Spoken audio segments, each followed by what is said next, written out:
Hello everyone, Luke here, and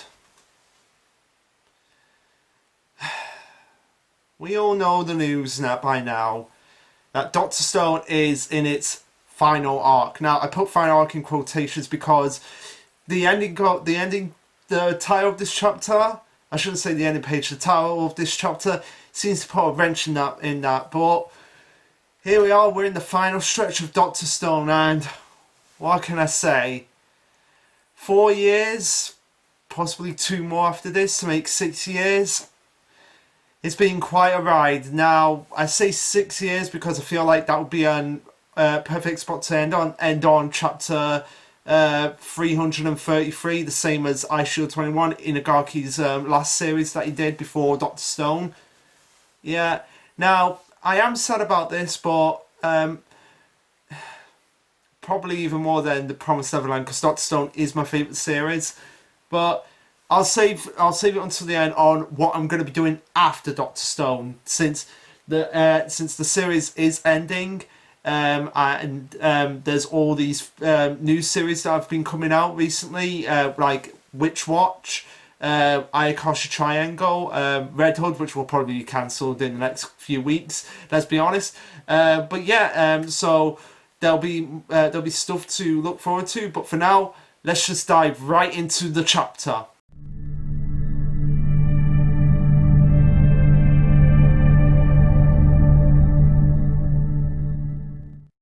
Oh, and also on a side note, Doctor Stone's on break next week. So, but fortunately, with that, I am going to be reviewing Mission Yotsuko Family chapters 100 and 101, because there's 2 chapters in next week's issue because it's celebrating the 2nd year anniversary of Mission Yotsuko Family. So look forward to that, and that'll be a test run to something that will possibly be coming in the future. I'm kind of spawning you guys here, and let's just get right into it. So if I am as prepared as I am, which I am not. So okay, here we go.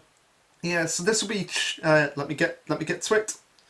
Oh blimey, yeah, because it's really awkward when there are titles at the end of the chapter rather than at the beginning. But anyway, here we are right now. We're at Doctor Stone chapter 212, titled Final Part, Stone to Space. So I'm guessing that's going to be the name of the saga, like the Stone to Space saga is the fifth and final saga in Doctor Stone. So maybe, who knows, and maybe, like I said, even though it's saying final part, that might indicates the final saga, the final stretch of the goal. So there might be 2 or 3 arcs after this. That's what, well, Shonen Ochi reckons there's going to be 2 arcs. I reckon there's going to be 3 arcs, because there's going to be a war for that Medusa. That Medusa can't stay lots of way to the end. Someone is going to get that, and there's going to be an all-out war for it. So we might get the rocket building arc, which will obviously be coming to play in this chapter, the mission to the moon arc, and then the war for the Medusa arc. That'll probably be how the series is going to end. That's my assumptions on that. But anyway, the chapter starts off with a colour page and an error from Inagaki when it says that time since the entire world was repetrified by the new Medusa, 8 years.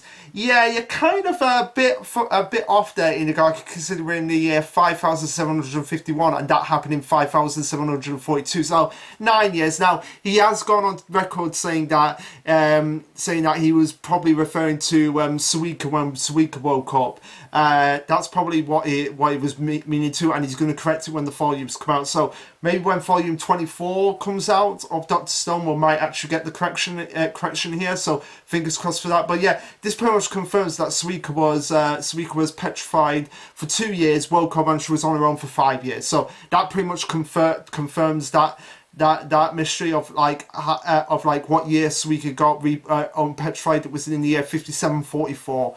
Now whether the wiki will change that or not, that remains to be seen. But anyway, so just keep in mind that it's meant to be 9 years or 9-10 years, roughly around that area. But now the trip around the world is complete, and they're heading back to Japan. But first off, they're going to stop off on Treasure Island to revive everyone, which will make sense as we go further into the chapter. But one thing we want to say is that Pyjams, you were wrong about the 2 days hashtag.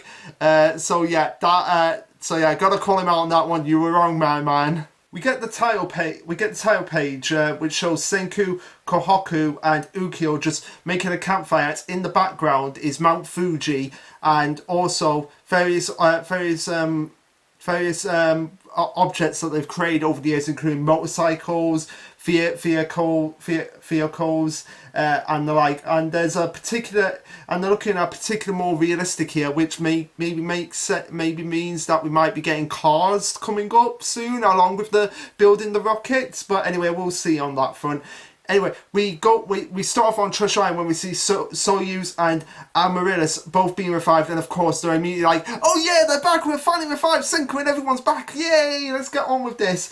But before Yo brings up the fact of that, if this is Treasure Island, how come there's these random old Japanese old timers on this, which probably indicates that Senku brought some along from the mainland and stopped them off, and they actually confirmed it by mentioning that their kids told plenty of tales about them about Senku. So yeah, it's nice that we're actually getting recognition for Senku from around the world from random NPCs, but they're still random NPCs at the end of the day. As we start getting to work, and it looks as though Treasure Island hasn't seen that much damage over the years, despite it being petrified and everything. So yeah, I guess the Petrification Kingdom did a good job of keeping everything pristine in case of another petrification attack or something like that.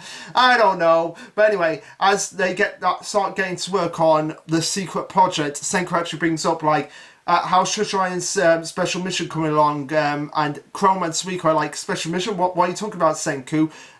Which actually confirms that Senku, before he actually left Treasure Island, actually gave instructions to Amaryllis and Soyuz of like, okay, this is what I want to do for the mission of actually going to the moon. I want you guys to actually create this. Can you actually do this?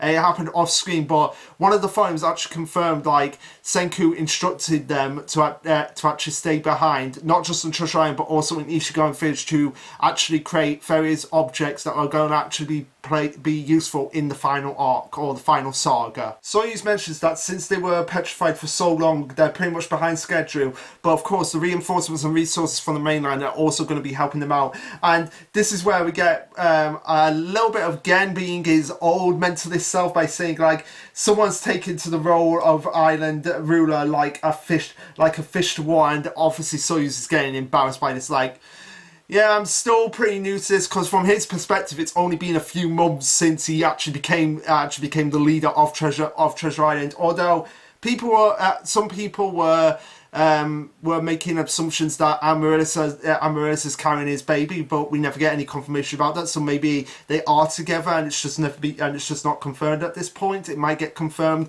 later on as we go further into the arc, because Treasure Island is going to play an integral role in this final portion of the series. But the thing that's actually worrying Soyuz the most is actually Rui and all of them over on the mainland, and they had quite the population, but there's no telling how they've fared since getting petrified. Which, okay, that's kind of an interesting. Not kind of interesting. That's kind of like a sweet overall on Soyuz's characters, that he's more worried about the people that are actually in Ishigami Village than he is about himself. And of course, this being Dr. Stone, they can't waste any time. They're immediately speeding off back to the mainland before Yo and Senku have a little bit of a comedic moment here, where Yo is like, so you got the folks we left behind working on some brutal mission, but we've been through hell too, so I guess we can call it even. I was about to unload on them for lazing around all this time, and Senku's like, lazing? Nah, unlikely. Pretty funny moment there from Yo. It's like, oh yeah, I was gonna bombard them by saying like, oh yeah, we've been around the world globetrotting, making computers, making a spaceship and everything. What have you guys been doing? Yeah, you've been lazing about, but nope. Senku, he obviously had a plan for them before we see them actually reaching Ishigami Village again, and they make the announcement of, around the world and back, this is our triumphant return to Japan, as we see them reviving everyone in Ishigami Village. And of course, this being Kohaku, when she sees her sister getting unpetrified, she immediately goes in for the Kohaku hug. And of course, Rui, being Kohaku's sister, is able to just lift her up, sort of like how a mother would lift up a child, but it's Rui lifting up Kohaku. So it's like, wee. And she says, Kohaku, you're safe and sound. And Kohaku's like, still concerned more for me than yourself. You've never changed, Ruri. And again, it's like freaking out about this inherent strength from Ruri. Of like, did dear Ruri always possess such crazy upper body strength? Which probably confirms that she does have insane strength like her sister, but the pneumonia that she had probably made her more physically weak as a result of it. And of course, Chrome being Chrome never ceases to amaze me, as he calls them not birds of a feather, but more like power gorillas. And of course, this being Kohaku, she immediately beats up Chrome for calling her a gorilla again. Before Suika says, old habits die hard. Old habits die hard. Spoke too soon about everyone being safe and sound, which is what Senku says, because obviously Chrome has been beaten up.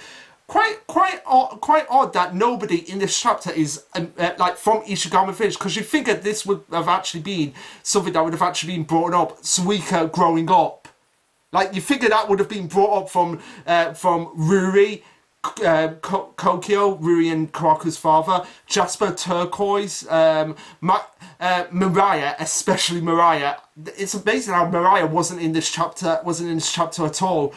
Yet she pretty much made a friendship with Suika, because they were pretty much the same age, and now Suika has grown up. Well, Mariah is still the same age as she was when she got petrified, and you figure there would have been quite a like just a mind blowing moment about that. Like Suika is actually 21 years old chronologically, and also around 16, 17 years old in the canon of like actually being unpetrified, because we're in the year 57, 51, and she was born in 57, 29, so technically she is 21, but logically she is only in her late teens, going on adulthood of 18. But you would have thought that there would have been more of a freak out moment, or just more surprise moment from everyone else around them in this chapter. We just didn't get that for some reason. As Ruri goes to check up on Chrome, he immediately says to her that he has some not so bad news, since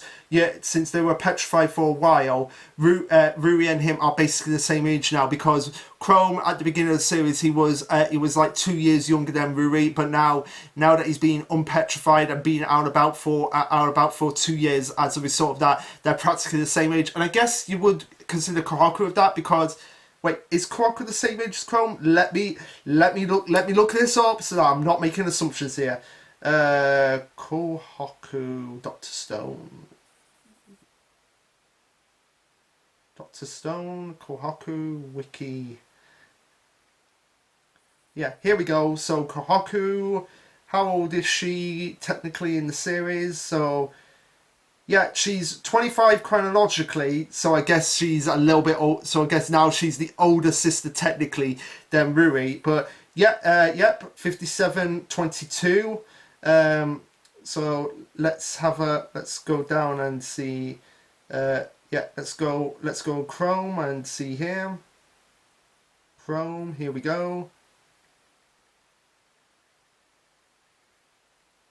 Well, yeah, Chrome is a year older than Kohaku, practically. So yeah, he's like 19. He's like 19 and 20, 21 at this point in the canon of the series. So yeah, and Ruri.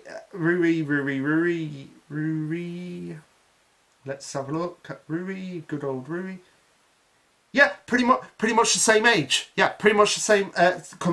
Confirmed the same age at this point. So they're both technically 20 years old. I guess to a state, Kohaku is pretty much the same age as both of them as well. In fact, she is actually a year, because she's a year older than Chrome. So she's actually now a year older technically than Ruri. She's now the older sister. It's like that scene in Spider-Man Far From Home when you had that guy going, yeah, my little brother is now older than me. It's the same with Ruri. It's like, yeah, my little sister is now older than me.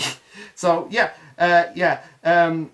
but now they're the same age. Chrome, I guess, even though people are expecting to be like now we have no worries about being in love now. We're the same age, we can actually be in love with each other. But of course, this being Dr. Stone and this being Chrome, that doesn't ring a bell to him. As we'll get into it, before Rui says, yes, I get the feeling that you've done some growing up. But of course, Chelsea being Chelsea is immediately onto this by saying like, they like each other. Chrome and Rui sitting in a tree. So, yeah, she was pretty much going to go, they like each other. Chrome and Rui sitting in a tree. K-I-S-S-I-N-G. Before again, just immediately cuts her off, and everyone's like, why are you saying that, Chelsea? Because she's Chelsea, and she blurts out what she is saying.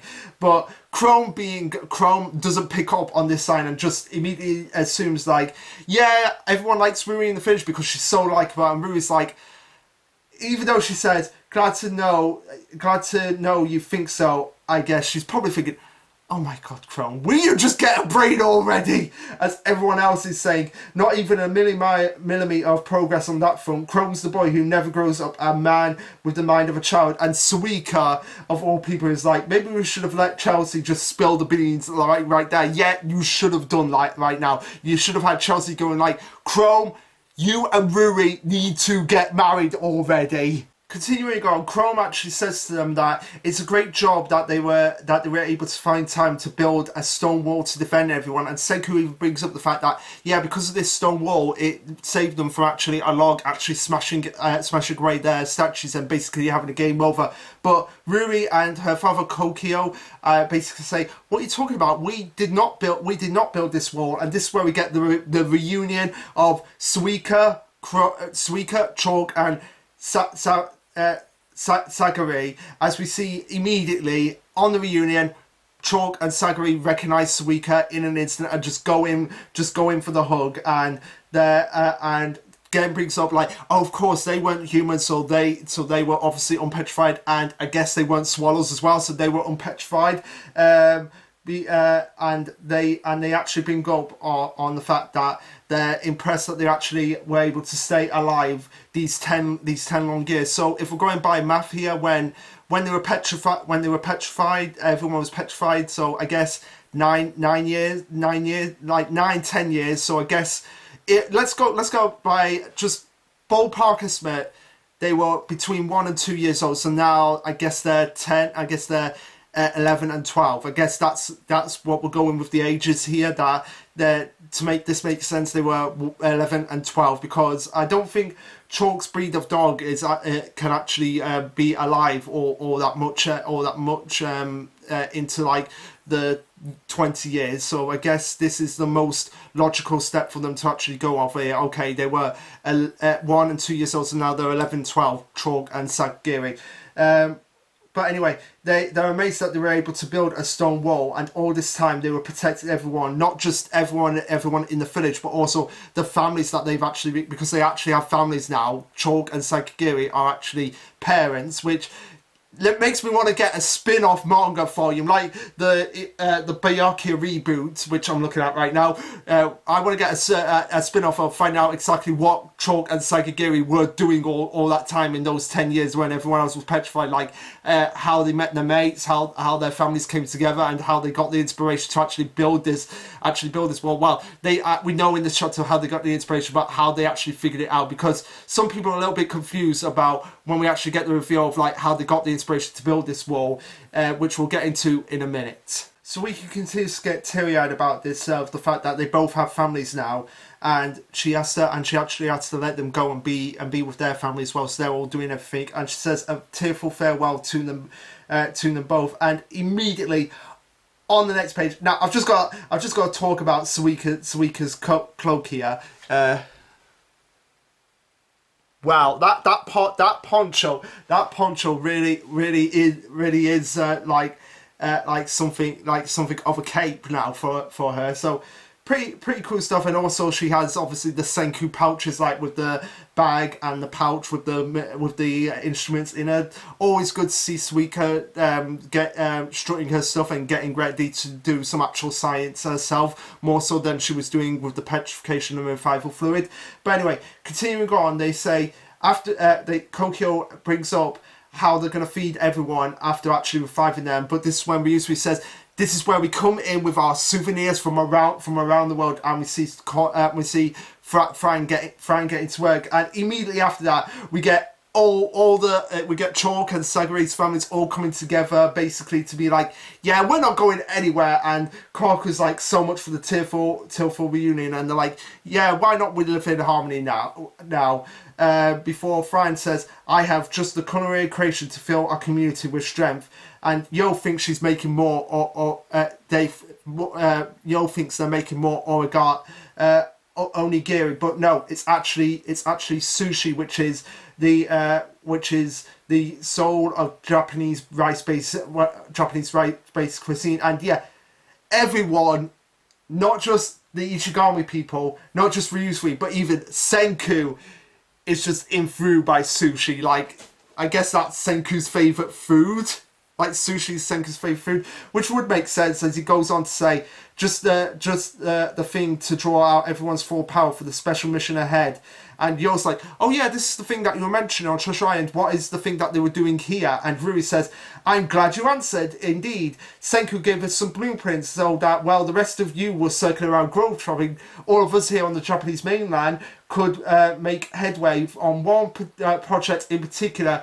And we see them go into the project, and Yo and Ukyo are just like shocked by this, of like, it's actually a dam, like a proper built dam that they were doing over those months before they actually got petrified. And this gives Ryusui the brain idea of like, oh yeah, this dam could give us a hydroelectric plant. I'm sorry about that. This could give them the hydroelectric plant and all the power they would need to refine the rocket's aluminium. And Senku says, like, the basic structure of a dam is so simple even a kid can figure it out. All you've got to do is hold back the water with concrete. And these types of dams, which were built in 1000 BC, were actually still being used to this day in the modern era.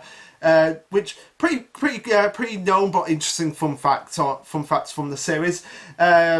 And this is where people are actually getting like a really bit head scratching in this chapter, of like when Gen says, Dear Chalk and Sagare must have seen this wall and found inspiration, and Chalk basically goes woof to actually confirm that, yeah, this is what they were doing. So people are a bit confused, like, how on earth did a dog and a pig just look at this dam and think like, oh yeah, we can build a wall around these people?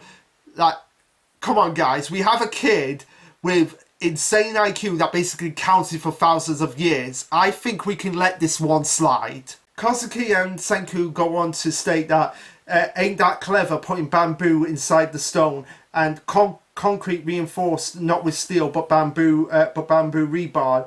All the dam's got to do is withstand the water pressure, and a bit of bamboo rebar in a few spots is enough for that. So basically, withholding the water pressure, probably using the bamboo to like drain it out so that it doesn't break apart, and there's just enough for it to actually keep it from actually overflowing as well.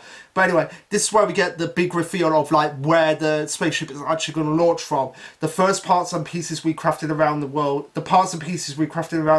we're bringing them together at Treasure Island to take advantage of its location closer to the equator, with Amaryllis announcing over the phone radio, special mission complete, the rocket launch site is ready. So they basically got the rocket launch site ready to go. So now all they have to do is actually build this rocket. And yeah, this is something that I'm actually going to talk about before I actually get into the final bit of this chapter and talking about what's actually going to come after Dr. Stone finishes. So basically, I called this. I know I said it to either Shonen OG or Party Jams at some point, that would it be actually cool if the rocket actually launched from Treasure Island? I know I said that at some point to one of those two. I'm sure they'll confirm in the comments that I actually did say that. But yeah, basically, it makes the most logical sense because this is where Byakuya is buried. I mean, we know Ishigami Village is on the mainland, but basically Treasure Island is where he's buried. It's where he lived, and it's where he died. So it makes the most sense for Senku to actually give back most to his father of what he did by actually having the rocket that he built and he helped construct over this 10 long years from his final resting place, basically. So pretty hard-hitting stuff, and it probably was an idea that Senku got in his head Ray back on Treasure Island when he actually found out, when he actually announced, like, yep, we're going to the moon. And he probably had in the back of his mind, it's going to be from here. We've got to launch it from here. That's probably what he had going in the back of his mind, which, if that's the case, that makes a lot of sense of why Senku, of just the impact that flashback of Byakuya had to Senku on Treasure Island. But anyway, moving into the final bit of the chapter, Ryusui announces Arthur, the unearthly Ryman, all by his lonesome, were ready to face that final frontier. A Star Trek reference there. And they end the chapter by saying, backed by the power of every human on Earth, as we get the title page, 212, final part, Stone to Space. And that's where the chapter ends. So, what a way to start off this this final part of the series. And the title of this review will not be Enter the Final Part. It'll be something completely different. But next chapter it will be Enter the Final Frontier.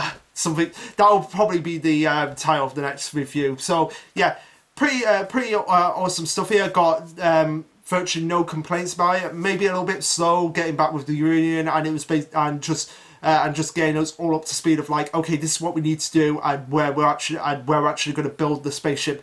Now, like I said, this final part, final arc, final saga, whatever you want to call it, will probably go on for about 2 years, because they haven't actually built the spaceship yet, and that is going to take time, because they need to get everything back from Corn Sea, Fluorite Sea, Super Alloy Sea, and they need to get everything back together, back to Japan, and also back to Treasure Island. They need to get everything on there to actually build the spaceship. They need to get this supercomputer going, the super powered jet engine. They still need to build the spacesuits. And we'll probably get a chapter or two dedicated to just building these spacesuits. And also, like I said, there's probably going to be tests, because they need to do a lot of testing before actually launching this rocket into space, and also a lot of testing on people who are actually going to be qualified to actually go into space. And also, we still need to address the mystery of the light on top of the radio tower from way back at the end of the South America arc, and also address Chrome and Suika's return rocket. And that's not even counting before we actually get to the moon. So all that could take just actually getting set up to actually go to the moon. That could take 50 chapters in of itself. Would you be upset with that? I sure as hell won't. Now, where I think how many chapters I think we're going to go? I think it would make poetic sense, but I don't know if he'll go through this. 120 chapters to make it as long as Ice Shield 21, or it might even be the same length as Chainsaw Man Part 1, which was 97 chapters. So anywhere between like 80 to 120 chapters, I'd be perfectly fine with that. For this final part of the series, I'd be perfectly fine with that. But just the building of the spaceship, that's going to take a while as well, because, like I said, just all that has gone to get back together. That's not even getting into actually building the components, like the actual seating as well for the spaceship. Like, oh my god, well, there's still a lot to do, guys. There's still a lot to do, and like I said, the Medusa, like, somebody's going to get their hands on that, whether it's going to be one for the Nanami Corporation or just another random, someone's going to get their hands on it.